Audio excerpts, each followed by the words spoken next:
ආයුබෝවන් අද අපි සලකා බලන්නේ බලය පිළිබඳව 10 ශ්‍රේණිය විද්‍යාවට බලය පිළිබඳව තමයි අද අපි සලකා බලන්නේ. බලය කියන්නේ යම් වස්තුවක්. ඒ කියන්නේ යම් කිසි වස්තුවකට බලයක් යෙදුවම ඒ වස්තුව ඒ කියන්නේ බලය යොදනවා කියලා අපි මේන් අදහස් කරන්නේ ඔසවනවා, තල්ලු කරනවා, තෙරපෙනවා. ඒ වගේ අදිනවා. ඒ වගේ කිසියම් දෙයක් එසවීම, තල්ලු කිරීම, ඇදීම, තෙරපීම කරාම තමයි අපිට මේ වස්තුවකට බලයක් යොදන්න පුළුවන්.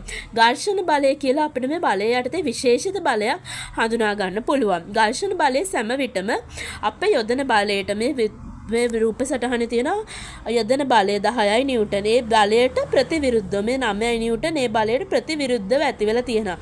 නමුත් මෙහිදී නිව්ටන් එකක බලයක් දකුණු අත දිශාවට තියෙනවා. මොකද 10න් 9ක් ගියාම නිව්ටන් 1යි ඒක දකුණු දිශාවට තියෙනවා. ඒක නිසා ඝර්ෂණ බලය මැඩ පවත්තල බලය යොදන නිසා මේ වස්තුව ඉස්සරහට චලනය වෙනවා නිව්ටන් එකකින්.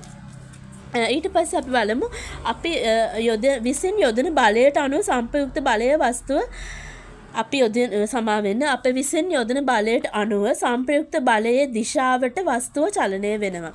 අපි දැන් හිතමුකෝ අපි මේ පැත්තට 3ක් යෙදුවා බලය. මේ පැත්තට 2ක් යෙදුවා. මේ පැත්තට 5ක් යෙදුවා. මේ පැත්තට 4ක් යෙදුවා. ඒතර දෙකම 4යි 5යි 9යි.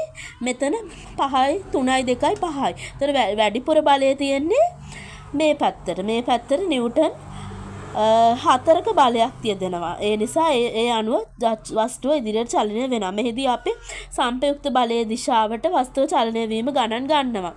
අපි නිතරම මතක තියාගන්න ඕනේ ඝර්ෂණ බලය එන්නේ මොන පැත්තටද? ඒක අර යොදන බලයෙන් අඩු කරලා තමයි අපි මේ ඝර්ෂණ බලය යොදා ගන්න ඕනේ. මොකද පොළවත් එක්ක යම්කිසි ඝර්ෂණ බලයක් මේ වස්තුන් හැම වස්තුවක්ම ඇති කර ගන්නවා අපි බලය යොදද්දී.